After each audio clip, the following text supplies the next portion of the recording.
Hello students, welcome to Ayurveda studies. होप आप सभी लोग अच्छे होंगे। और आज हम अपनी द्रव्य गुण की सीरीज का नेक्स्ट पार्ट स्टार्ट करने जा रहे हैं। होप आप सभी को पार्ट फर्स्ट कंप्लीटली समझ आया होगा और आप सबने पार्ट फर्स्ट कंप्लीट कर लिया होगा। तो चलिए स्टार्ट करते हैं। आज हम कंप्लीट करेंगे chapter 6, 7, 8, 9 and last is chapter 10। तो स्टार्ट करते हैं विद चैप्टर 6 जिसका नेम है वीर्य। तो सबसे पहले हम देखेंगे कि वीर्य जो हमारा अध्याय है इससे कितने मार्क्स का क्वेश्चन आता है और एक एग्जाम में कितनी वेटेज रखता है। यहाँ से एक 1 मार्क्स का एमसीक्यू आता है और एक 5 मार्क्स का शॉर्ट क्वेश्चन हमें एग्जाम में देखने को मिलता है। तो हम क्वेश्चन के हिसाब से ही पढ़ेंगे, बहुत ज्यादा डिटेल में नहीं पढ़ेंगे क्योंकि यहाँ से शॉर्ट क्वेश्चन आता है। जो प्रीवियस ईयर क्वेश्चन आए हैं हम उनका भी रिवीजन करेंगे साथ के साथ। ओके, यहाँ से ना फिक्स्ड है कि इन टॉपिक से ही क्वेश्चन आता है। तो सबसे पहले हम देखेंगे परिभाषा। ठीक है, तो इसके लिए ना एक मैंने छोटा सा श्लोक डाला है जो कि बहुत इंपॉर्टेंट है और बहुत छोटा सा है, तो आप कोशिश कर सकते हैं कि आप इसे लर्न कर लें। येन कुर्वन्ति तद वीर्यम। येन कुर्वन्ति तद वीर्यम, जिसके द्वारा द्रव्य की क्रिया संपादित हो उसे वीर्य कहते हैं। मतलब क्या है, जिसके द्वारा किसी भी द्रव्य है उसकी जो क्रिया है उसके कार्य हैं वो क्या है, संपादित हो जाए, संपूर्ण हो जाए, उसे हम क्या बोलते हैं, वीर्य कहते हैं। ठीक है, बिना वीर्य के द्रव्य कुछ भी नहीं होता, ऐसा आचार्य कहते हैं कि जो वीर्य है इसके बिना कोई भी द्रव्य कुछ नहीं होता। मतलब सभी जो भी क्रियाएं हैं किसी भी द्रव्य की वो वीर्य के द्वारा ही होती हैं। ओके, देन जो एग्जाम में हमें देखने को भी मिला है और ये इंपॉर्टेंट भी है कि गुण और वीर्य में अंतर स्पष्ट करें। ये क्वेश्चन आपके एग्जाम में भी 5 मार्क्स में आ सकता है कि गुण और वीर्य में अंतर स्पष्ट करें। तो सबसे पहले हम देखेंगे गुण एंड वीर्य में डिफरेंस। ठीक है, गुण का अर्थ है विशेषता, वीर्य का अर्थ है शक्ति। ओके, ये स्थूल गुण होते हैं जिन्हें सीधे महसूस किया जा सकता है। जो गुण होते हैं क्या होते हैं, स्थूल होते हैं, हम इन्हें महसूस कर सकते हैं। जैसे मैं बोल सकती हूँ किसी भी द्रव्य को देख के कि यह पीला है, नीला है, या फिर ये सूक्ष्म है, या ये रुक्ष है। ठीक है, तो ये क्या है, उसका गुण है जो हम देखकर ही बता सकते हैं। और वीर्य क्या होता है, यह पदार्थ की वह क्षमता है जिसके द्वारा शरीर विशेष क्रिया करता है। ये क्या है, किसी भी पदार्थ की क्या है, कैपेसिटी है जिसके द्वारा वो क्या करता है, कोई भी क्रियाएं करता है, मतलब एक्टिविटीज करता है, उसे हम क्या बोलते हैं, वीर्य कहते हैं। ठीक है, देन आगे देखते हैं। कुल 41 गुण वर्णित हैं। ठीक है, आयुर्वेद में क्या है, टोटल 41 गुण वर्णित है जिसका डिस्कशन हम ऑलरेडी फर्स्ट वीडियो में कर चुके हैं। वीर्य मुख्यतः रूप से दो प्रकार के होते हैं। ठीक है, वीर्य क्या होते हैं, मुख्य रूप से दो प्रकार के होते हैं, शीत और उष्ण। अन्य आचार्य ने मतलब कुछ कुछ और वीर्य भी बताए हैं, जैसे आचार्य सुश्रुत ने बताया है, इसके अलावा रुक्ष और काफी है, मतलब पिच्छिल है। 8 वीर्य बताए हैं आचार्य सुश्रुत ने, पर मेनली जो मुख्यतः होते हैं वीर्य दो प्रकार के होते हैं। ठीक है, शीत और उष्ण। अब देखते हैं एक बार एग्जाम्पल। अदरक में उष्ण गुण होता है। ठीक है, जो अदरक है उसमें उष्ण क्या है, उसका गुण है। ठीक है, अदरक का मुख्य प्रभावी गुण उसका उष्ण वीर्य है। ठीक है, ये पता चल गया, ये डिफरेंस है गुण और वीर्य में। तो ये क्वेश्चन आपको एग्जाम में देखने को मिल सकता है, तो इसे आप अच्छे से प्रैक्टिस कर लेंगे। अब हम देखते हैं वीर्य का दोष धातु एवं मल कर्म। ठीक है, वीर्य का दोष धातु और मल पे क्या कर्म होता है। तो सबसे पहले हम देखेंगे वीर्य दो प्रकार के होते हैं, शीत और उष्ण। तो हम देखेंगे शीत जो होता है उसका मुख्य कर्म क्या है, स्तंभन। क्या है उसका मुख्य कर्म, स्तंभन। ठीक है, और दोष कर्म क्या है, ये क्या है, पित्त शामक है। क्योंकि ये शीत है तो ये क्या करेगा, पित्त का शमन करेगा, वात और कफ वर्धक होगा।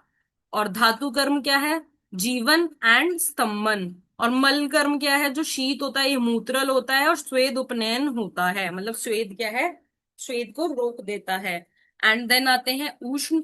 उष्ण का मुख्य कर्म क्या है, स्वेदन। ऑब्वियसली जब भी हम कभी देखते हैं उष्णता होती है तो हमें पसीना आ जाता है, स्वेदन हो जाता है। दोष कर्म क्या है, वात कफ शामक है। और पित्त क्या है, वर्धक है। ओके, धातु रक्तवर्धन है, शुक्रग्न है। और मल कर्म क्या है, मलमूत्र संग्राही और स्वेद जनन है। यहाँ से क्वेश्चन आएगा तो बस आपको ये टेबल बना के आ जानी है और आपको 5 मार्क्स पक्का मिल जाएंगे। पहली बात तो ये क्वेश्चन सिंगल नहीं आएगा, ये किसी क्वेश्चन के साथ मिलकर आएगा। जैसे हमने लास्ट ये वाला पढ़ा था ना, गुण और वीर्य में अंतर स्पष्ट करते हुए वीर्य का दोष धातु एवं मल का पर कर्म वर्णन करें। ठीक है, इस प्रकार से आ सकता है। यहाँ से कभी क्वेश्चन नहीं आया क्लिनिकल एप्लीकेशन ऑफ वीर्य से, पर हम ये पढ़ लेंगे कि अगर क्वेश्चन आ गया तो आप अटेम्प्ट कर सकें।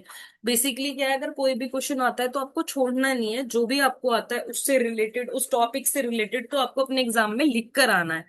ठीक है, क्योंकि एग्जामिनर कहीं ना कहीं, आप जब अटेम्प्ट नहीं करेंगे तो आपको 0 मार्क्स मिलेंगे, पर अगर आप अटेम्प्ट करेंगे तो आपको 2 से 3 मार्क्स इजीली मिल जाएंगे अगर आप अच्छे से उस टॉपिक के बारे में लिखते हैं।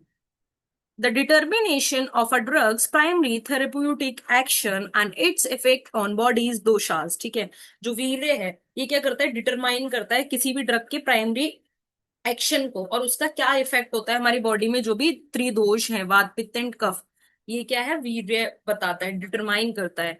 वीर्य is generally categorized as hot, ushna, और कोल्ड, शीत। मतलब दो टाइप का होता है, उष्ण और शीत। ठीक है, ये क्या करता है, गाइड करता है प्रैक्टिशनर्स को in selecting appropriate herb to balance specific doshas. मतलब क्या है, मान लो कोई भी हर्ब है अगर मैं ले रही हूँ, मान लो मेरा अगर पित्त बढ़ा हुआ है तो मैं कैसा कैसा जो हर्ब होगा उसका कैसा वीर्य होना चाहिए, उसका शीत वीर्य होना चाहिए, क्योंकि अपोजिट ही तो कट करता है, शमन करता है। ठीक है, तो हम क्या लेंगे, शीत वीर्य वाला हर्ब लेंगे। तो ये किस क्या करता है, यही वीर्य हमें हेल्प करता है अप्रोप्रिएट हर्ब को या फिर किसी भी ड्रग को सेलेक्ट करने में। ठीक है, होप आप सभी को समझ आ रहा होगा। Then very very very important topic, वीर्य उपलब्धि। बहुत इंपॉर्टेंट टॉपिक है, यहाँ से क्वेश्चन आपको आ सकता है। यहाँ ना सेलेक्टेड टॉपिक्स हैं और इनसे क्वेश्चन यहीं से बनता है बस। जो द्रव्य रस में मधुर एवं विपाक में मधुर होते हैं, ठीक है, जो क्या होते हैं, रस में भी मधुर होते हैं और विपाक में भी मधुर होते हैं, उनका वीर्य कैसा होता है, उनका वीर्य होता है शीत। उसके अलावा जो द्रव्य क्या होते हैं, अम्ल तथा कटु रस वाले होते हैं और विपाक वाले होते हैं, उन द्रव्य का वीर्य कैसा होता है, उष्ण होता है। और इसके अलावा जो भी रस होते हैं ना, उनका भी क्या होता है, उष्ण होता है। परंतु क्या है, हमारे आयुर्वेद में बहुत सारे उपवाद भी हैं। ठीक है, कि होता है ना, हर जगह होता है कि एकदम डिफरेंट चलते हैं कुछ लोग। ऐसे क्या है, कुछ द्रव्य ऐसे हैं जिनका रस अम्ल भी होता है पर वो क्या होते हैं, वो उष्ण नहीं होते। जिनका रस मधुर भी होगा पर वो क्या होंगे, वो उनका विपाक क्या होगा, वीर्य क्या होगा, शीत नहीं होगा। तो हम देखते हैं ऐसे उपवाद, एक्सेप्शन, एक्सेप्शंस को। ठीक है, देखो जैसे आमलक, आमलक का रस क्या है, अम्ल, पर ये क्या है ना, उष्ण। अर्क क्या है, तिक्त होता है इसका रस, ये फिर भी क्या है, उष्ण, जबकि इसे क्या होना चाहिए था, मधुर, मतलब शीत होना चाहिए था। अगरू तिक्त होता है पर ये क्या है, उष्ण है। हरितकी है, इसका रस कसाय है, कषाय है, तब भी ये क्या है, उष्ण है। ओके, तो ये क्या है, एक्सेप्शन है ये।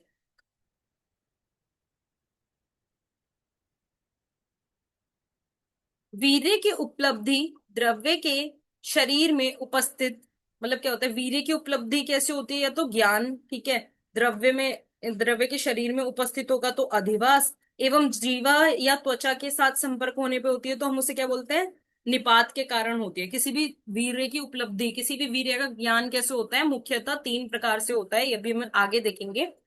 कुछ द्रव्यों का वीर्य संपर्क, निपात होते ही प्रत्यक्ष प्रतीत हो जाता है, और कुछ का क्या होता है, शरीर में अधिवास। मतलब क्या होता है, कुछ द्रव्य जो होते हैं ना, उनका वीर्य हमें ना, उनके मतलब देखते ही पता चल जाता है। और कुछ क्या होते हैं, जब वो हमारे शरीर में चले जाते हैं, शरीर में उपस्थित होते हैं, उसके बाद उनका मतलब शरीर में जब संपर्क हो जाता है तब उनके वीर्य का ज्ञान होता है, तो उसे हम क्या बोलते हैं, अधिवास। ठीक है, मुख्यतः क्या होता है, वीर्य की उपलब्धि 3 प्रकार से होती है। मुख्यतः क्या है, वीर्य की उपलब्धि 3 प्रकार से होती है, निपात, अधिवास एंड निपात अधिवास। ठीक है, आचार्य सुश्रुत के अनुसार अष्टविध वीर्यों का ज्ञान निम्न प्रकार होता है। देखा, आचार्य सुश्रुत जो है उन्होंने वीर्य कितने माने हैं, 8 माने हैं। ठीक है, पर मुख्यतः वीर्य कितने होते हैं, 2 ही होते हैं। आचार्य सुश्रुत के अनुसार अष्टविध वीर्यों का ज्ञान निम्न प्रकार होता है। वैसे तो हमें क्या बताया कि जो वीर्य है उसका ज्ञान किससे होता है, निपात से होता है। ठीक है, और अधिवास से होता है और निपात अधिवास से होता है। पर जो आचार्य सुश्रुत है उन्होंने क्या माना है हम देखते हैं। उन्होंने बोला है कि जो मृदु, शीत और उष्ण वीर्य है वो किससे हम बता सकते हैं, स्पर्शन इंद्रिय द्वारा। विशुद्ध और पिच्छल जो है या तो उन्हें हम चक्षु इंद्रिय द्वारा देखकर बता सकते हैं या फिर स्पर्श इंद्रिय द्वारा छूकर स्पर्श करके बता सकते हैं। स्निग्ध एवं रूक्ष होगा तो उसे हम चक्षु इंद्रिय द्वारा या फिर स्पर्श करके बता सकते हैं। और जो तीक्ष्ण है, तीक्ष्ण क्या है, मुख में दुख, दुख उत्पादन द्वारा, मतलब क्या है, अगर हम कुछ भी तीक्ष्ण का सेवन करेंगे तो हमारे मुख में क्या होगा, दुख उत्पन्न होगा, वो हमें अच्छा नहीं लगेगा, तो हम समझ जाएंगे क्या है, तीक्ष्ण है। ठीक है, बहुत इजी है। यहाँ से बहुत 5 मार्क्स का क्वेश्चन आएगा और स्पेसिफिक है कि यहाँ इस टॉपिक से क्वेश्चन आता है। एक बार हम प्रैक्टिस क्वेश्चन करेंगे तो आपको खुद लगेगा कि ये बहुत इजी है, कुछ भी मुश्किल नहीं है, बस आपको विथ कंसिस्टेंसी जो भी हम पढ़ाते हैं वो सब पढ़ना है। और क्या करना है, जितने भी क्वेश्चन है उनकी प्रैक्टिस करनी है और नोट्स को बार बार रिवाइज करना है। ये 3 चीज आप कर लेंगे तो आप एग्जाम में बहुत अच्छा स्कोर कर लेंगे। ठीक है, फर्स्ट ऑफ ऑल मैं आपको ये बात कहूंगी कि कमेंट सेक्शन में, मतलब नीचे कमेंट सेक्शन में आपको क्या करना है, अगर आपको कोई भी डाउट होता है तो आप वो कमेंट सेक्शन में कमेंट कर सकते हैं। ठीक है, अगर आपको कुछ भी नहीं समझ आता है।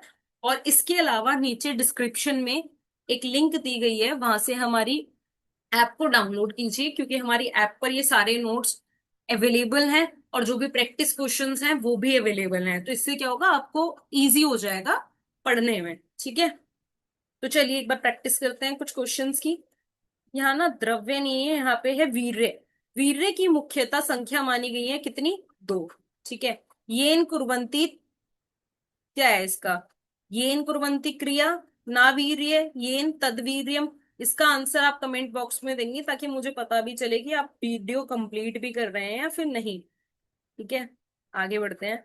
गुण तथा वीर्य में अंतर स्पष्ट करें, बहुत इजी है, बहुत सिंपल है, आप कर देंगे। ठीक है, वो टेबल बना देंगे जो हमने डिस्कस करी। वीर्य उपलब्धि का वर्णन करें, ये भी आप बहुत इजीली कंप्लीट कर लेंगे। देन हम देखते हैं चैप्टर नंबर 7, जिसका नेम है प्रभाव। प्रभाव से भी 5 मार्क्स का क्वेश्चन हमें एग्जाम में देखने को मिलता है। ठीक है, यहाँ से एमसीक्यू नहीं आता, 5 मार्क्स का ही क्वेश्चन आता है। तो सबसे पहले हम देखेंगे परिभाषा। तो इसके लिए एक छोटा सा श्लोक है। ठीक है, जहां पे आप श्लोक लर्न कर सकते हो ना ऐसे 5 मार्क्स के टॉपिक में, तो आपको करना ही है। और कुछ नहीं है, अगर इस टॉपिक से कोई भी क्वेश्चन आता है तो आपको ये श्लोक लिखना ही लिखना है। क्यों, क्योंकि आपने लर्न करा है। ठीक है, तो आप ये लिखकर डिफाइन तो कर ही सकते हैं, आपको 1 मार्क्स तो मतलब श्लोक डालने का ही मिल जाएगा। ठीक है, तो आपको ये श्लोक बहुत अच्छे से बाय हार्ट लर्न करना है। प्रवृत्ति विशिष्ट कर्म समर्थ भवती द्रव्येन इति प्रभावा। जिससे द्रव्य विशिष्ट कर्म करने में समर्थ हो उसे हम क्या बोलते हैं, प्रभाव कहते हैं। मतलब क्या करता है, कोई भी द्रव्य जो है उससे मतलब क्या करे, कोई विशिष्ट कोई खास कर्म करने में क्या हो, एबल हो, समर्थ हो, उसे हम क्या बोलते हैं, प्रभाव कहते हैं। ठीक है, रस वीर्य विपाक के समान रहने पर जो पर कर्म में जो विशेषता देखी जाती है। रस वीर्य और विपाक जब समान होते हैं ना, ये देखो, रस वीर्य सब विपाक, मान लो रस भी मधुर है, वीर्य शीत है, ठीक है, और विपाक क्या है, मधुर है। ठीक है, जब ये समान होने पर भी क्या है, जो समान होंगे पर कोई कर्म जो है ना उसमें विशेषता देखी जाएगी, तो उसे हम क्या बोलते हैं, प्रभाव कहते हैं। ये जो है ना रस वीर्य विपाक, आपको कंफ्यूज नहीं होना है। मान लो फॉर एग्जांपल 2 द्रव्य हैं, एक है ए एंड एक है द्रव्य बी। ठीक है, इन दोनों ए और बी द्रव्य के क्या है, रस, मान लो दोनों के मधुर मधुर है। वीर्य इनका शीत शीत है और विपाक इनका क्या है, मधुर है। पर क्या है, जो ए है ना, हम कह देते हैं कि जो ए वाला द्रव्य है ये रेचक है। या फिर ये क्या, बी वाला द्रव्य जो है हम कह देते हैं, इन दोनों की रसगुण वीर्य विपाक तो सेम है, पर जो वी है वो वमनोपद है। तो ये क्या है, ये उसकी विशेषता है। ठीक है, और इस विशेषता को ही हम क्या कहते हैं, प्रभाव। आपको एग्जाम्पल से अच्छे से समझ आया होगा। देखो अब हम देख लेते हैं ऐसे ही। दंती एवं चित्रक, ठीक है, चित्रक एवं दंती दोनों रस कटु होता है, विपाक भी कटु होता है, और वीर्य क्या है, उष्ण होता है। ठीक है, दोनों की हर चीज सेम है, पर क्या है, जो दंती है वो रेचक है जबकि चित्रक नहीं है। क्यों, ये क्या है, दंती का प्रभाव है, वो क्या है, अपने प्रभाव से रेचक है, ये उसकी विशेषता है। इसी को हम क्या बोलते हैं, प्रभाव कहते हैं। बहुत इजी है, मैंने 2 एग्जाम्पल देखे, आपको समझाया है। अभी भी अगर आपको समझ नहीं आता तो आप कमेंट बॉक्स में कमेंट कर सकते हैं, फिर हम और कोई तरीका ढूंढेंगे आपको समझाने का। देन नेक्स्ट टॉपिक इज समान प्रत्यावर्त और विचित्र प्रत्यावर्त। ठीक है, ये बहुत बहुत बहुत इंपॉर्टेंट है, यहाँ से क्वेश्चन आता ही आता है, मेरे टाइम पे भी आया था। जिन द्रव्यों में द्रव्य का द्रव्य एवं तद्गत रस आदि भौतिक संगठन क्या होते हैं, समान होते हैं, उसे हम बोलते हैं समान प्रत्यावर्त। ये थोड़ा ना मेरे को प्रोनाउंस करने में थोड़ी डिफिकल्टी होती है, तो आप समझ जाना। जिन द्रव्यों में द्रव्य आरंभक एवं रस वीर्य विपाक आरंभक महाभूत का संगठन एक ही प्रकार से होता है, उन द्रव्य को समान प्रत्यावर्त मतलब समान गुणों से बने हुए कहते हैं। ठीक है, जिन द्रव्यों में क्या होता है, द्रव्य आरंभक और रस वीर्य विपाक महाभूत जो है, सब कुछ क्या होते हैं, समान होते हैं, तो उन्हें हम क्या बोलते हैं, समान प्रत्यावर्त। जैसे कि दुग्ध, चित्रक, ये सब। ठीक है, ये किसके एग्जाम्पल हैं, समान प्रत्यावर्त। देन देखते हैं विचित्र प्रत्यावर्त। जिन द्रव्यों में द्रव्य एवं तद आश्रित रस आदि भौतिक संगठन भिन्न भिन्न हो, मतलब अलग अलग हो, उसे हम क्या बोलते हैं, विचित्र प्रत्यावर्त। उनमें क्या होता है, जो उनका भौतिक संगठन है, ठीक है, जो उस पे आश्रित धातु हैं, मतलब रस आदि भौतिक संगठन जो है उनका क्या होता है, अलग अलग होता है, उसे हम क्या बोलते हैं, विचित्र प्रत्यावर्त। जैसे कि गोधूम है, ठीक है, गोधूम क्या है, समान प्रत्यावर्त, क्षीर समान प्रत्यावर्त, यव विचित्र प्रत्यावर्त। मेनली आपको ना कुछ नहीं, इनकी डेफिनेशन याद रखनी है, आपसे बस बोलेगा 5 मार्क्स में आना है, बहुत ज्यादा आना नहीं है, तो इतना ज्यादा डीपली आपको पढ़ना ही नहीं है। क्वेश्चन आएगा समान प्रत्यावर्त एवं विचित्र प्रत्यावर्त का वर्णन करें, तो आपको ये डेफिनेशन और ये एग्जाम्पल डाल देना है, सिंपल। हमें पता है ना भाई, जब 5 मार्क्स का आएगा तो इतनी ज्यादा मेहनत क्यों करनी, क्यों इतना डिटेल में जाना। ठीक है, आगे बढ़ते हैं। एक सेकेंड, इसको प्रैक्टिस क्वेश्चन ये रहे। ठीक है, इस चैप्टर के एक बार हम प्रैक्टिस क्वेश्चन देख लेते हैं। देखो यहाँ से कुछ भी नहीं, 5 मार्क्स में ये आया, प्रभाव को परिभाषित करते हुए इसमें क्या करना है, आपको वो छोटा सा श्लोक डाल देना है, डेफिनेशन लिखनी है, समान समान प्रत्यावर्त और विचित्र प्रत्यावर्त का वर्णन करें। प्रीवियस ईयर में भी यही क्वेश्चन आया है और आपके एग्जाम में भी क्वेश्चन आएगा तो यही आएगा, तो इसलिए आपको बहुत स्मार्टली वर्क करना है। ठीक है, अब टाइम यही है कि आप स्मार्ट वर्क करें, और smart work beats hard work, समझ रहे हो, हार्ड वर्क भी करो पर स्मार्टली अगर आप वर्क करते हैं तो आप इजीली बहुत अच्छा स्कोर कर जाएंगे। आपने देखा होगा क्लास में कुछ बच्चे होते हैं जो पूरे साल पढ़ते रहते हैं, पढ़ते रहते हैं, पढ़ते रहते हैं, और कुछ बच्चे क्या होते हैं, लास्ट में क्या करते हैं, स्मार्ट वर्क करके उनसे अच्छा स्कोर कर देते हैं। तो आपको क्या करना है, स्मार्टली वर्क करना है। ठीक है, ओके, तो चलिए बीच बीच में मैं आपको मोटिवेट भी करते रहूंगी ऐसे। आगे बढ़ते हैं, चैप्टर नंबर 8। चैप्टर नंबर 8 से बस 1 मार्क्स का एमसीक्यू आएगा, तो ये चैप्टर बहुत ज्यादा इंपॉर्टेंट नहीं है, फिर भी मैं आपको थोड़ा सा मतलब पढ़ा देती हूँ, ताकि हमें ऐसा ना लगे कि हमने पढ़ा ही नहीं है। इसमें बस 4 नियम बताए गए हैं, हम देखते हैं। द्रव्यगत पदार्थों के परस्पर संबंध के संदर्भ में 4 नियम बताए गए हैं। ठीक है, तो हम देखते हैं वो 4 नियम क्या क्या हैं। यहाँ से बस एक एमसीक्यू आएगा, तो ये हमें बहुत ज्यादा डिटेल में नहीं पढ़ना है। पहला नियम है, जो द्रव्य रस व विपाक दोनों में मधुर होते हैं वह शीतवीर्य होते हैं। रस विपाक दोनों अम्ल होते हैं तो क्या होता है, उष्णवीर्य होते हैं।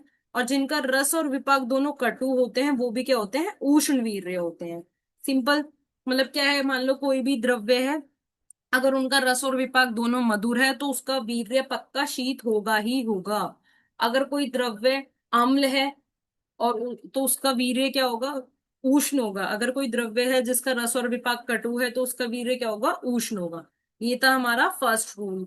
देन आता है सेकंड रूल, स्वभावतः द्रव्यगत रसादि पदार्थों का समान बल होने पर, मतलब समान बल होने पर सामान्यतः रस को विपाक, रस व विपाक को वीर्य, एवं इन सबको दबाकर प्रभाव अपना कर्म करता है। देखो मान लो कोई भी द्रव्य है, ठीक है, उनमें क्या है, रस आदि पदार्थ, मतलब जो उसके रस गुण वगैरह हैं वो सब सेम है, ठीक है, समान है सब चीज।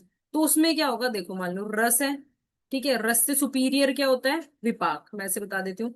देन रस और विपाक से सुपीरियर क्या होएगा, वीर्य। ठीक है, अगर ये दोनों सेम होंगे, अगर मान लो किसी द्रव्य का रस और विपाक सेम है, मधुर मधुर है, तो हम देखेंगे उसका वीर्य।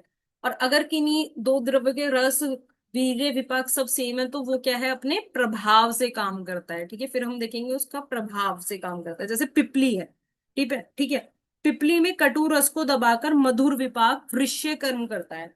तो इसमें क्या है, इसके रस को दबाकर जो विपाक है, हमने देखा ना कि जो रस है उससे सुपीरियर विपाक होता है, तो विपाक क्या करता है, वृश्य कर्म करता है। सुपीरियर, सुपीरियरिटी देखनी है, जो सुपीरियर होगा उसी की सुनी जाएगी। ठीक है, तो यहाँ पे भी यही चीज है। तो आप सभी को ये समझ आया होगा। देन आगे बढ़ते हैं। तृतीय नियम, थर्ड रूल, द्रव्यगत आदि पदार्थों का बल, द्रव्यगत आदि, द्रव्यगत रस आदि पदार्थों का बल विषम होने पर उनमें जो प्रबल होता है वह अन्य को दबा देता है, क्योंकि यह प्रकृति का नियम है प्रबल को पराजित करना। सेम वही बात है जो थर्ड रूल में कही गई थी, कि जो रस आदि पदार्थ हैं, ठीक है, अगर उनमें बल विषम है, ठीक है, अगर मान लो उनका क्या है, सेम नहीं है, पर उसमें भी जो सबसे ज्यादा सुपीरियर होगा, ठीक है, जिसमें सबसे ज्यादा बल होगा, वो क्या करेगा, जो इंफीरियर है उसे दबा देगा, और किसी जो सुपीरियर होगा उसी को हम क्या देंगे, इंपॉर्टेंस देंगे। सेम वही है, कोई हार्ड एंड फास्ट रूल नहीं है। देन हम देखते हैं चतुर्विध नियम। बल विरोध होने पर भी रस आदि पदार्थों का अपना अपना कर्म बिल्कुल नष्ट नहीं होता। मान लो जो भी पदार्थ हैं, मतलब रस है, वीर्य है, विपाक है, उनके जो खुद के कर्म है वो तो रहेंगे ही रहेंगे। मतलब ऐसा नहीं है कि अगर उनका बल कर्म है तो वो अपना कम है तो वो अपना कर्म नहीं करेंगे। कर्म उनका स्पेसिफिक होगा, बस वही जो सुपीरियर होगा उसका ज्यादा होगा। ठीक है, और कुछ नहीं है यहाँ से, बस हम प्रैक्टिस क्वेश्चन देखेंगे। ये बस मैंने आपको समझाया ताकि आपको ऐसा नहीं लगे कि हमने इस चैप्टर से कुछ नहीं पढ़ा। ठीक है, बाकी देख लेते हैं यहाँ से कैसा क्वेश्चन आएगा। द्रव्यगत पदार्थों के परस्पर संबंध के संदर्भ में डैश नियम प्रचलित हैं। कितने, हमने चार रूल पढ़े थे? नहीं, हमने तो शायद दो रूल पढ़े थे ना। नहीं, कितने, चार। ओके, पिपली का रस है, ये आप मेरे को कमेंट बॉक्स में कमेंट करेंगे कि पिपली का क्या रस है, ये अभी हमने क्वेश्चन में पढ़ा है। ठीक है, देन आगे बढ़ते हैं। चैप्टर नंबर 9, ये बहुत इंपॉर्टेंट है। ठीक है, अभी तक जो हमने पढ़े वो वहां से 5 मार्क्स का ऐसे था, जो पढ़ा था सिर्फ वहीं से आएगा। ये चैप्टर बहुत इंपॉर्टेंट है, यहाँ से आपको 1 मार्क्स का एमसीक्यू एंड 10 मार्क्स का लॉन्ग क्वेश्चन देखने को मिलेगा। ठीक है, मैं बोल रही हूँ it's very very very important chapter. ठीक है, कर्म, क्रियते इति कर्मा, जो क्रिया, जो किया जाए, ठीक है, जो किया जाए उसे हम क्या बोलते हैं, कर्म कहते हैं। देन कर्म के पर्याय, यहाँ से एमसीक्यू पूछ सकता है कि कर्म निम्न में से कौन सा कर्म का पर्याय नहीं है। कर्म के पर्याय क्या क्या होते हैं, प्रवृत्ति, क्रिया, कर्म एंड यत्न। ठीक है, जो किया जाए उसे हम क्या बोलते हैं, कर्म कहते हैं। अब हम देखते हैं कर्म के लक्षण।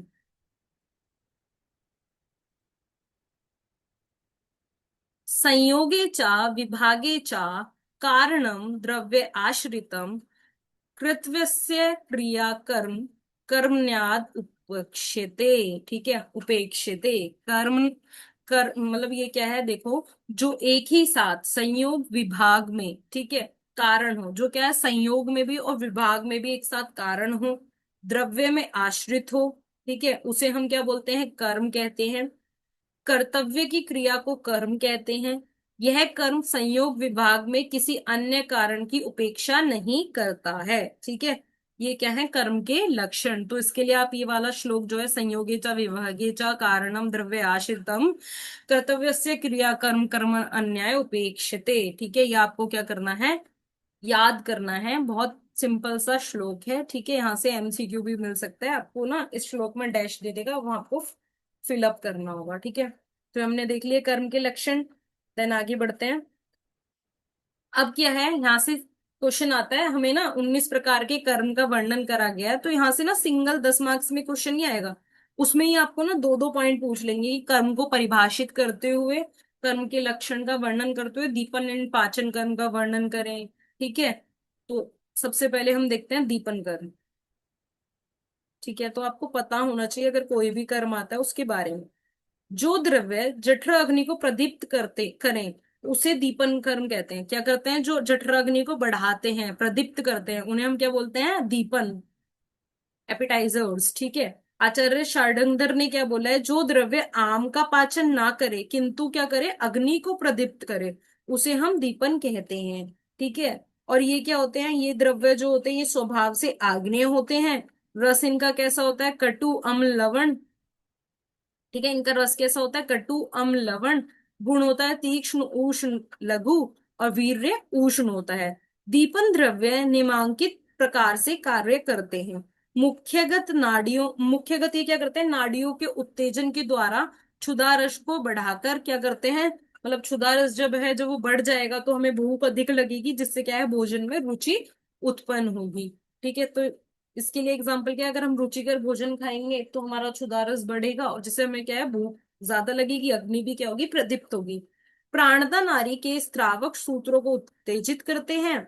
आमाशय के फंडस को उत्तेजित करते हैं। जैसे कि अभी कभी हम मद्य का पान करते हैं ना, मद्यपान करते हैं, तो उससे क्या होता है? जो हमारा आमाशय है उसका जो फंडस पार्ट है वो क्या होता है? उत्तेजित हो जाता है। और ये क्या करता है? फाइलोरस को भी उत्तेजित करते हैं, जिससे क्या है? अग्नि प्रदीप्त हो जाती है। इजी एंड वेरी सिंपल, आपको सिर्फ इतना ही पढ़ना है। क्वेश्चन आएगा, सिर्फ इतना ही लिख के आना है। ठीक है। बहुत ज्यादा नहीं पढ़ना है। पहला टीचर है जो आपसे ये कह रहा है कि बहुत ज्यादा नहीं पढ़ना है।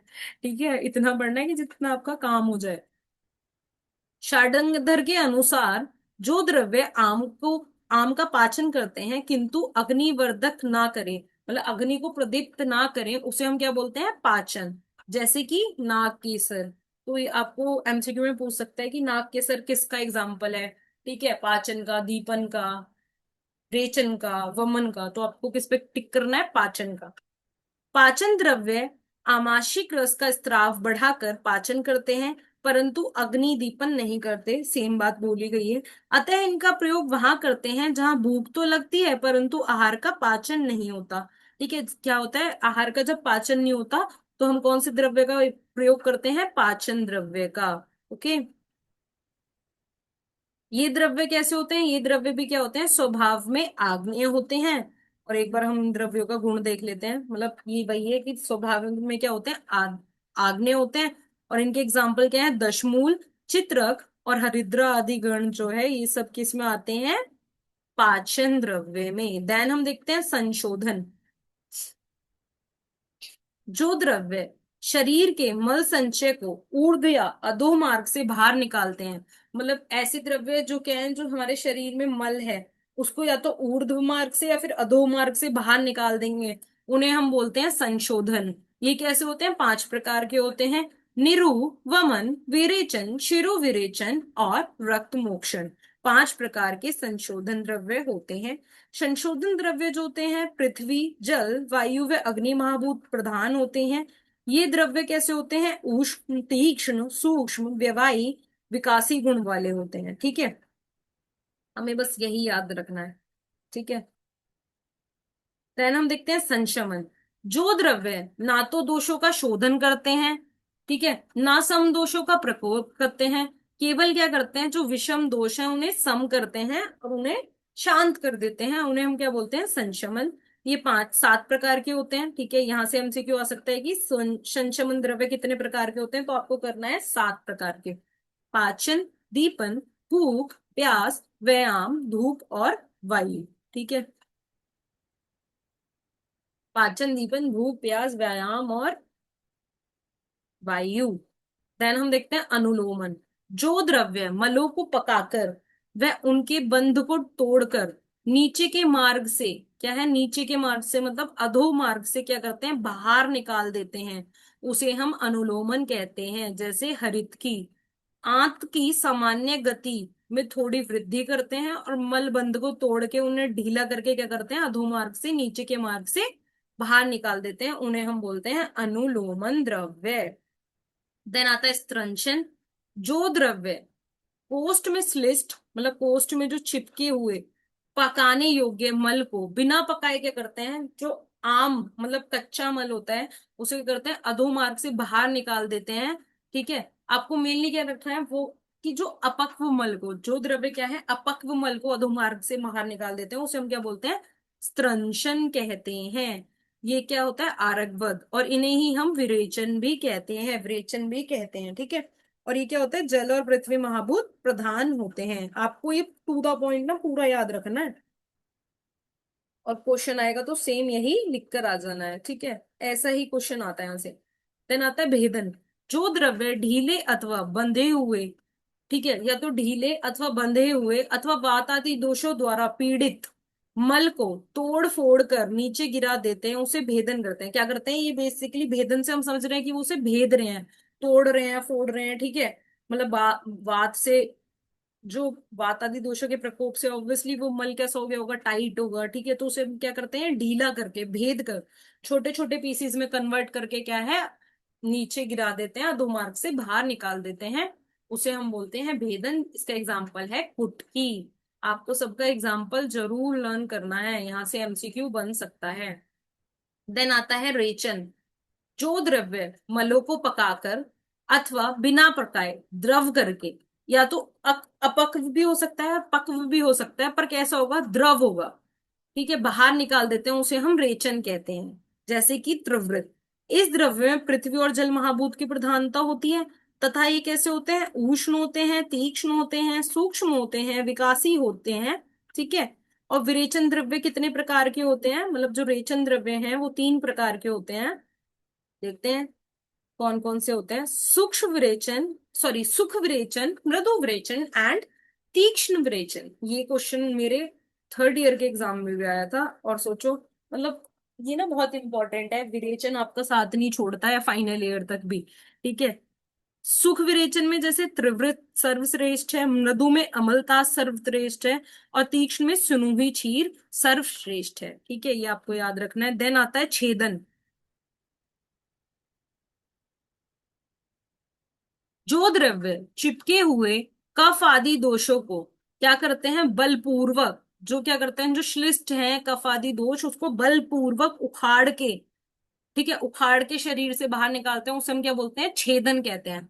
जैसे कि क्षार हो गया, मरीच, शिलाजतु, ठीक है। ये क्या करते हैं, श्लिष्ट दोषों पर कार्य करना व उनको पृथक करना, बलपूर्वक विश्लेषित दोषों को शीघ्र शीघ्र ही क्या करना, शरीर से बाहर कर देते हैं, उन्हें हम बोलते हैं छेदन, ठीक है। उन्हें हम क्या बोलते हैं, छेदन। देन आता है लेखन।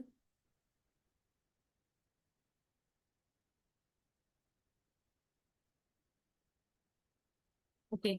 जो द्रव्य शरीर की धातुओं और मलों को सुखाकर उसे बाहर निकाल देते हैं तथा शरीर को पतला कर देते हैं, उसे हम क्या बोलते हैं, लेखन। जैसे कि शौद्र, उष्णोदन और वचा और यव, ये सब क्या है, वायु और अग्नि महाभूत प्रधान होते हैं, और ये क्या करते हैं, धातु और मलों को सुखाकर, ठीक है, बाहर निकालते हैं, इसलिए हम इन्हें क्या बोलते हैं, लेखन। बेसिकली हमें इसमें क्या रखना है, ये क्या करते हैं, सुखाकर बाहर निकालते हैं, ठीक है। पुरीश संग्रहणीय। जो द्रव्य द्रवीभूत व अत्यंत सरने वाले पुरीश को बांधे, उसे पुरीश संग्रहणीय कहते हैं। ये क्या होते हैं, 2 प्रकार के होते हैं, आमग्राही और पक्वग्राही। जो द्रव्य उष्ण होते हैं तथा आम को पचाकर मल को बांधते हैं, उसे आमग्राही कहते हैं। और जो पक्वग्राही है वो भी हम देख लेते हैं, वो क्या होता है। जो द्रव्य द्रव्य शीत वीर्य होते हैं, अतः ये पक्व मल को स्तंभित कर संग्रहण करते हैं, इसलिए इन्हें पक्वग्राही कहते हैं। जैसे कि मोचरस, धात की पुष्प, पद्मा, लौद्र, ये सब, ठीक है। देन आता है मदकारी। यहाँ से मतलब बेसिकली जो हमने स्टार्टिंग में पढ़े थे ना, वहां से क्वेश्चन ज्यादा आते हैं। मदकारी। जो द्रव्य तमोगुण की अधिकता के कारण क्या करते हैं, बुद्धि का लोप कर देते हैं, उसे हम क्या कहते हैं, मदकारी कहते हैं। मतलब क्या होता है, इसमें तमोगुण की प्रधानता होती है, जिससे क्या होता है, हमारी जो बुद्धि है उसका लोप हो जाता है। जैसे नाना प्रकार के सुरा मध्य, ठीक है।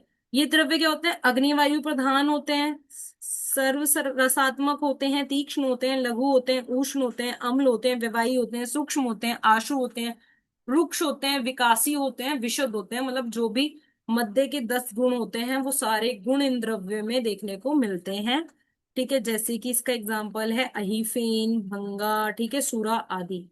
तो ये क्या है, मदकारी है। बस आपको इनका क्या है, पता होना चाहिए, अगर क्वेश्चन आता है तो आपको डेफिनेशन और उनके गुण तो आप लिख ही देंगे, बहुत सिंपल है। देन आता है प्रमाथी। प्रमाथी। जो द्रव्य अपनी शक्ति से स्रोतों में संचित मल को बाहर निकाल दें उसे हम क्या बोलते हैं, प्रमाथी कहते हैं। जैसे मरीच एंड वचा। प्रमाथी द्रव्य कटु, उष्ण और तीक्ष्ण होते हैं। ये द्रव्य अपनी तीक्ष्णता, उष्णता, विषदता व सूक्ष्मता से स्रोतों के मुख को मथकर शीघ्र खोल देते हैं। ये क्या करते हैं, स्रोतस के जो मुख होते हैं ना, उन्हें खोल देते हैं। ठीक है, और इसके एग्जाम्पल क्या है, मरीच और त्वचा। आगे बढ़ते हैं। होप आप सभी को समझ आ रहा होगा, और ये सिर्फ आपको ऐसे ही लर्न करना है। ठीक है, आपसे कोई भी दो ये जो कर्म है ये पूछे जाएंगे, और कर्म की परिभाषा, लक्षण यही पूछे जाते हैं। अभिसंधि। जो द्रव्य अपनी पिच्छलता तथा गुरुता से रस वाहिनी सिराओं में अवरोध उत्पन्न कर शरीर में गुरुता लाते हैं उसे अभिसंधि कहते हैं।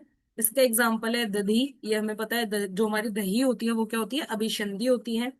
ये द्रव्य पिच्छल, गुरु व स्निग्ध होते हैं, जिससे क्या है, क्लेद की उत्पत्ति होती है और स्रोतों में क्या है, अवरोध उत्पन्न होता है। उन्हें हम क्या बोलते हैं, अभिसंधि। देन आता है व्यवाई। जो द्रव्य अपने प्रभाव से पहले संपूर्ण शरीर में व्याप्त हो फिर पाक को प्राप्त हो उसे हम क्या बोलते हैं, व्यवाई कहते हैं। जैसे कि भंगा और अहिफेन, इसका प्रयोग किस में किया जाता है, आत्यायिक चिकित्सा में। ठीक है, आप पढ़ेंगे आत्यायिक चिकित्सा में क्या होता है, हम ना दोष अनुसार चिकित्सा करते हैं। ठीक है, ऐसे में हम किसका यूज करते हैं, व्यवाई गुण। ठीक है, ये जो द्रव्य होते हैं उनका यूज करते हैं। देन हम देखते हैं विकासी। जो द्रव्य सर्व शरीर में व्याप्त होकर धातुओं से ओज को पृथक कर संधियों के बंधन को स्थिर कर देते हैं उसे हम कहते हैं विकासी। जैसे कि सुपारी। विकासी द्रव्य धातुओं में इसी ओज को अलग कर ओज का नाश कर देते हैं, जिससे धातुओं में स्थिरता आती है तथा संधि बंधन ढीले हो जाते हैं। ये द्रव्य ओज क्षय, धातु क्षय, धातु नाश करने के में कारण होते हैं, इसलिए ये अहितकर होते हैं। जो विकासी द्रव्य होते हैं ना, ये अहितकर होते हैं, क्योंकि ये क्या करते हैं, ओज का क्षय करते हैं, धातु का क्षय भी करते हैं और धातुओं का नाश भी करते हैं। ठीक है, देन आगे बढ़ते हैं विकासी के बाद। रसायन। Very very very important. रसायन वाजीकरण एक साथ पूछेगा आपसे। ठीक है, आपको इसमें एक श्लोक याद करना है, लाभोपायो ही सस्ता नाम रसादी नाम रसायनम। ये मुझे अभी तक याद है, मैंने अपने टाइम पे किया था। आचार्य चरक अनुसार प्रशस्त रसादी धातुओं को प्राप्त करने के उपाय को क्या कहते हैं, रसायन। मतलब क्या है, जो श्रेष्ठ, अच्छी, सुपीरियर रसादी धातुओं को प्राप्त करने का जो मार्ग होता है, ठीक है, जो फॉर्मूला होता है, उसे हम क्या बोलते हैं, रसायन। बेसिकली रसायन क्या करते हैं, जो द्रव्य जरा, मतलब कि जरा व रोगों को नष्ट करते हैं, क्या करते हैं, बुढ़ापे का भी नाश करते हैं और रोगों का भी नाश करते हैं, उसे हम क्या बोलते हैं, रसायन कहते हैं। उसे हम क्या कहते हैं, रसायन। पोषक के स्तर पर इन्हें रसवर्धक रसायन भी कहते हैं। अगर ये क्या करते हैं, पोषक देते हैं, तो हम इन्हें रसवर्धन रसायन कह देते हैं। अगर ये अग्नि को अच्छा रखते हैं तो हम अग्निवर्धक रसायन कह देते हैं। और स्रोतस के स्तर पे हम इन्हें स्रोतस शोधक रसायन भी कहते हैं। ठीक है, देन आता है वाजीकरण। वाजीकरण भी बहुत इंपॉर्टेंट है।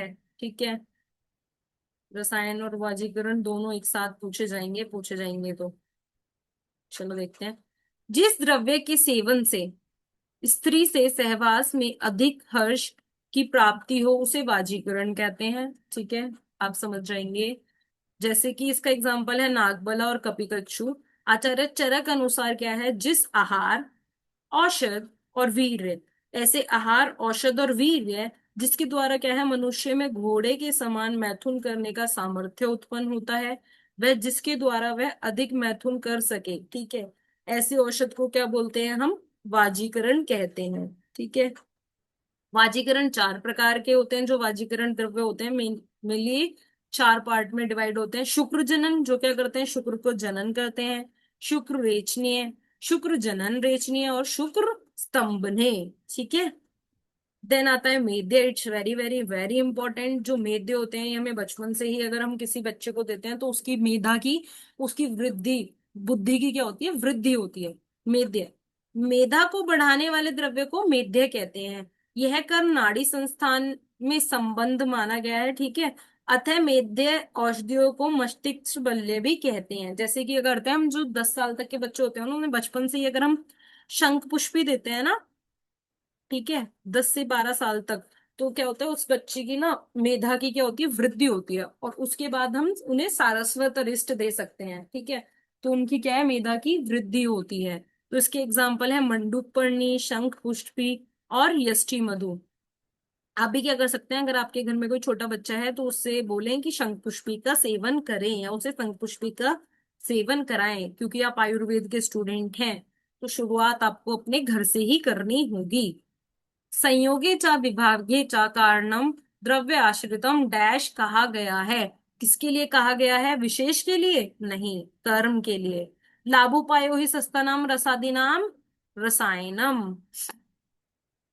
ठीक है, इट्स वेरी वेरी इजी, और बहुत इजी है यार। बस आप एक बार कंसिस्टेंसी से ये वीडियोस कंप्लीट कर लो तो आप बहुत अच्छे से, मैं कह रही हूँ कि आपके बहुत अच्छा स्कोर कर लेंगे।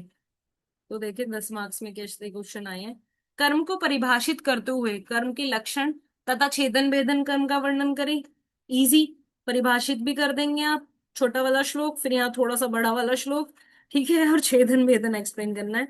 निम्नलिखित कर्मों का वर्णन करें। दीपन, पाचन, संशोधन, संशमन, वेरी इजी, कर लेंगे आप। जैसे पता है ऐसे पॉइंट में ही क्वेश्चन आते हैं, तो इसमें क्या है, बहुत ज्यादा नहीं। दीपन है 2.5 मार्क्स के हिसाब से, 2.5 marks, 2.5 marks, 2.5 marks, total 10 marks, ऐसी डिवीजन होती है। देन हम बढ़ते हैं आज के लास्ट चैप्टर की तरफ, जहां से क्या है, 10 मार्क्स का शॉर्ट क्वेश्चन आएगा। इसमें मैं बस आपको बताऊंगी, इसमें क्या है, आपको ना जो आपकी चरक की बुक है वहां से थोड़ी हेल्प लेनी पड़ेगी। सारे जो भी गण हैं उनको थोड़ा थोड़ा पढ़ना है, ठीक है। चरकोत दशमणि गण गण के कर्म, ठीक है। तो इसका चैप्टर का ये नेम है, और यहाँ से 5 मार्क्स का क्वेश्चन देखने को मिलता है। आचार्य चरक ने षड विरेचन शत आश्रित अध्याय में द्रव्यों के 50 वर्ग कर्म अनुसार निर्धारित किए गए हैं, ठीक है। इन गणों में प्रत्येक गण के 10-10 द्रव्य हैं, ठीक है। 50 गण हैं, सबके क्या है, 10-10 गण बताए गए हैं, सब में 10-10। तो इसलिए हम इसे क्या बोलते हैं, दशेमणि गण कहते हैं, ठीक है। तो हम देखते हैं आचार्य चरक ने क्या क्या बताया है। यहाँ मैंने सारे नहीं लिखे हैं, ठीक है। आपको देखो, जीवनीय गण बताए हैं, भ्रंगनीय, लेखनीय, भेदनीय, संधानीय, दीपनीय, बल्य, वर्ण्य, कंठ्य, हृदय, तृप्तिघ्न, अशोघ्न, कुष्ठघ्न, कंडुघ्न, कृमिघ्न, विषघ्न, स्तन्य जनन, स्तन्य शोधन, शुक्र जनन, ठीक है, शुक्र शोधन, स्वेदोपक, स्नेहोपक, वमनोपक, विरेचनोपक, ठीक है। तो इसमें जो स्टार्टिंग के है ना, ये थोड़े ज्यादा इंपॉर्टेंट है। शुक्र जनन इंपॉर्टेंट है, और कृमिघ्न, ठीक है, और ये दोनों इंपॉर्टेंट है, ये पूछे जाते हैं। तो मैं आपको ये बताऊंगी, बाकी जो मैं आपको नहीं बता रही हूँ वो आपको पता है क्या करना है, अपनी चरक की बुक से थोड़ा थोड़ा सबके बारे में पढ़ लेना है, ताकि आए तो बस 5 मार्क्स के हिसाब से आप थोड़ा सा लिख सकें, ठीक है। तो देखो सबसे पहले हम देखेंगे जीवनी। मैं आपको बता देती हूँ कि आपको ये ऐसे पढ़ना है। देखो जैसे जीवनी आता है, आपको क्या करना है, कोई भी गण आया उसकी डेफिनेशन लिखनी है, उसके एग्जाम्पल लिखनी है, बस। जो द्रव्य जीवन के लिए हितकर होते हैं उसे जीवनीय कहते हैं। जीवनीय द्रव्य क्या करते हैं, शरीर क्रियाओं में निरंतर क्षीण होने वाली शक्ति को पूरित करते हैं और जीवन का संचालन करते हैं, नाम से ही पता चल रहा है। एग्जाम्पल, जीवक ऋषभक, मेधा महामेधा, काकोली क्षीर काकोली, मुग्धपर्णी माशपर्णी, जीवंती एंड यष्टि मधु। आप जब इन्हें बार बार पढ़ेंगे तो ये लर्न हो जाएंगे। बाकी 5 मार्क्स के हिसाब से आएगा तो जीवनीय, भ्रंगनीय, ये सब ही पूछा जाएगा, मतलब, या फिर मैंने लिख रखे हैं ना, इनमें से पूछ सकता है आपसे, क्योंकि ये रिपीटेड हुए हैं। जो द्रव्य शरीर को बढ़ाएं, मोटा करें, हष्ट पुष्ट करें, उसे हम क्या बोलते हैं, भ्रंगणीय कहते हैं। ये द्रव्य क्या होंगे, गुरु, शीत, मृदु, स्निग्ध, बहल होंगे, स्थूल होंगे, पिच्छिल होंगे, मंद होंगे, स्थिर होंगे और सुलक्षण होंगे, ठीक है। इनके एग्जाम्पल क्या है, भ्रंगणीय के अश्वगंधा, काकोली, क्षीर काकोली, पेस्या और ऋष्यगंधा, ये क्या करते हैं, भ्रंगण करते हैं। देन हम आगे बढ़ते हैं। स्तन्य जनन, जो द्रव्य स्तनों में स्तन्य को बढ़ाते हैं या उत्पन्न करते हैं उन्हें हम स्तन्य कहते हैं। शाली, षष्ठी, किक्षुमूल आदि। मूत्र विरेचनीय, ये भी बहुत इंपॉर्टेंट है, ये भी पूछा जा सकता है। जो द्रव्य मूत्र को अधिक मात्रा में लाते हैं उन्हें हम मूत्र विरेचनीय कहते हैं। इसके अन्य नाम मूत्रल व बस्ती शोधन भी है। ये क्या करते हैं, बस्ती का शोधन करते हैं। ठीक है, तो इसके एग्जाम्पल आप लिख सकते हैं गोक्षुर, पाषाण भेद, कुश, काश। व्यय स्थापन, जो द्रव्य गए हुए यौवन को पुनः स्थापित कर दें एवं अकाल में वृद्धावस्था ना आने दें। मतलब क्या है, जो हमारी एज चली गई है उसको वो वापस ले आए, ठीक है, और जो बुढ़ापा है उसे इजीली वृद्धावस्था को ना आने दे, उसे हम क्या बोलते हैं, व्यय स्थापन। ठीक है, नाम से ही पता चल रहा है, बस आपको कोई भी आएगा ना आपको उसे डिफाइन कर देना है और उसके एग्जाम्पल लिखने हैं। हाँ, सिर्फ इतना करना है और आपको 5 मार्क्स इजीली मिल जाएंगे। और आपको अब इतना तो पता है कि क्या है कैसे है, देखो। अमृता, अभया, धात्री, जीवंती। जैसे आपने सुना भी होगा कि डॉक्टर्स कहते हैं an apple a day keeps the doctor away, पर हम क्या कहते हैं, an amla a day keeps the doctor away. जो अमृता, अभय, ठीक है, आंवला है, ठीक है, आंवला क्या करता है, वह का स्थापन करता है, उसे वो बेस्ट रसायन माना गया है। ठीक है, तो आप भी क्या कर सकते हैं, रोज एक आंवले का सेवन कर सकते हैं। और इससे क्या है, ये हमारे आयुर्वेद में ना बताया गया है कि जो आंवला है वो बेस्ट रसायन है, वह स्थापन है, जरा नाशक है। ठीक है, तो देखो यहाँ से कैसा क्वेश्चन आता है। चरकोत दशेमणि गण को परिभाषित करते हुए जीवनीय गण का वर्णन करे। सिंपल, बहुत ही सिंपल, ऐसे ही पूछा जाएगा किसी भी गण को और आपको ऐसे ही लिखना है। ठीक है, जैसे मैंने बताया, मूत्र विरेचनीय व व्यय स्थापन गण का वर्णन करें, आराम से कर देंगे। मूत्र विरेचनीय क्या होते हैं, ये मूत्रल होते हैं, बस्ती का शोधन करते हैं, अधिक मात्रा में मूत्र को बाहर शरीर से निकलवाते हैं। गोक्षुर, पाषाण भेद इसका एग्जाम्पल है, और व्यय स्थापन आप कर ही देंगे। ठीक है, इसी टाइप से क्वेश्चन आपको एग्जाम में देखने को मिलेगा। होप आप सभी को समझ आया होगा। अगर आपको कुछ समझ नहीं आया है तो आप कमेंट बॉक्स में कमेंट कर दें, और मैं दोबारा बोलूंगी, नीचे डिस्क्रिप्शन में जो लिंक दी गई है वहां से हमारी ऐप को डाउनलोड करें, ताकि आप ज्यादा से ज्यादा क्वेश्चन को प्रैक्टिस कर सकें और हमारे नोट्स को बार बार रिवाइज करते रहें। ठीक है, जल्दी ही मिलते हैं विद पार्ट 3। और हमारी ये सीरीज 50% कंप्लीट हो ही चुकी है, अब बस आपका है कि आपको बार बार रिवाइज करना है, क्वेश्चन को ज्यादा से ज्यादा प्रैक्टिस करना है। ठीक है, होप आप सभी को समझ आया होगा। Thank you.